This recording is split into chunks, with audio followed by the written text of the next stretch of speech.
السلام علیکم ملګرو، په دې هیله چې روغ او جوړ بسته او د صحت جامې مو پر تن وي. ملګرو، موږ دوستانو په مسنجر کې پوښتنه کړې وه چې که څوک 2 یا 3 یا 4 فیسبوک آیډي یعنې ولري، غواړي چې هغه نور خپل اضافي آیډي نه ډیلیټ کړي، د ټول عمر دپاره ختمې کړي او یوه دانه پرېږدي، دغه طریقه موږ ته وښایي. نو په دغه ویډیو کې چې جوړه کړې ده، دا په همدغه طریقه باندې جوړه کړې ده چې څنګه کولی شو فیسبوک آیډي د ټول عمر لپاره ډیلیټ کړو. او که زموږ چینل نه سبسکرایب کړئ، زموږ چینل سبسکرایب کړئ، ویډیو تر اخره پورې وګورئ او دغه طریقه یاد کړئ او ویډیو لایک کړئ او د خپل ملګرو سره شیر کړئ ترڅو هغوی هم د دې څخه فایده واخلي. راځئ، کله مو چې فیسبوک آیډي ډیلیټ کوله، هغه آیډي به تاسو اول فیسبوک کې خلاصه کړئ کومه چې تاسو ډیلیټ کول غواړئ. راځم زه اول فیسبوک خلاصوم. فیسبوک مو چې کله خلاص کړ، دې کې به هغه آیډي تاسو فیسبوک آیډي خلاصه کړئ چې کومه تاسو ډیلیټ کول غواړئ. کله مو چې دغه فیسبوک آیډي خلاصه کړه، بیا به پاس راشي دا 3 کرښې یا 3 لاینې چې دي، په دې باندې تاسو کلیک وکړئ. کله مو چې په دې باندې تاسو کلیک وکړ، لاندې به راشي دلته یو آپشن دی سیټینګ ان پرایوسي، په دې باندې به تاسو کلیک وکړئ. کله مو چې په دې باندې کلیک وکړ، بیا به دلته سیټینګ آپشن دی، په دې باندې به کلیک وکړئ. دې باندې چې کله کلیک وکړو، بیا به داسې یو شکل انټرفیس تاسو ته راځي. بیا به لاندې راشي دلته یو آپشن دی د اکاونټ اونرشیپ ان کنټرول، په دې باندې به تاسو کلیک وکړئ. کله مو چې په دې کلیک وکړو،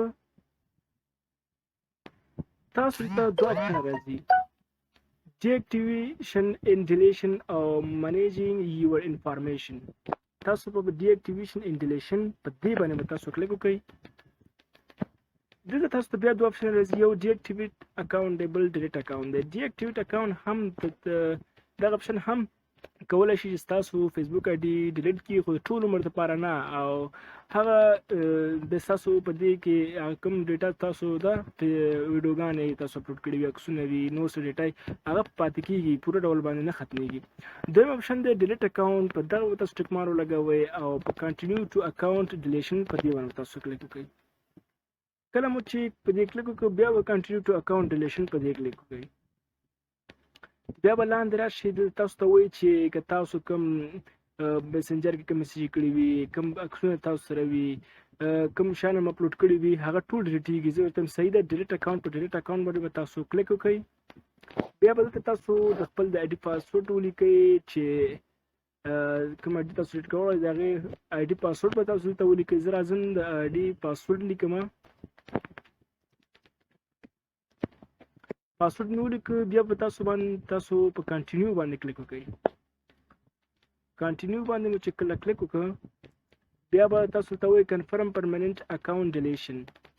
دغه چې دا اوس نو تاسو اکاونټ ډیلیټېږي او تاسو ته لیکلي دي 10 ورځې پورې دننه به ستاسو اکاونټ شي ډیلیټ شي. که یوه ورځ کې ډیلیټ شو، که یو ساعت کې ډیلیټ شو، هر وخت کې چې ډیلیټ شو، خو د 10 ورځو نه زیات وخت نه نیسي. بیا په ډیلیټ اکاونټ باندې تاسو کلیک وکړئ.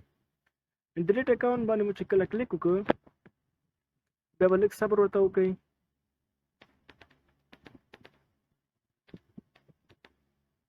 او ستاسو دغه فیسبوک آیډي د ټول عمر لپاره ډیلیټ شوه. تر 10 ورځو پورې به تاسو دغه فیسبوک آیډي نه خلاصوئ. دغه اکاونټ ته به تاسو نه ننوځئ. 10 ورځو دننه کې به دغه فیسبوک آیډي د ټول عمر لپاره ډیلیټ شي. ورور پوښتنه کړې میسنجر کې، خو د دې کې چې مشکل حل شوي، ویډیو وګوره او خپل مشکل حل کا، حل به شي ستا مشکل انشاءالله. که کومه تاسو پوښتنه لرئ په کومنټ کې موږ ته ولیکئ. او که ویډیو مو خوښه شوي وي، ویډیو لایک کړئ، خپل ملګرو سره شیر کړئ ترڅو هغوی هم د دې څخه فایده واخلي. او که زموږ چینل ته نوي راغلي یاستئ، زموږ چینل هم سبسکرایب کړئ. او تر بلې ویډیو پورې د الله په امان.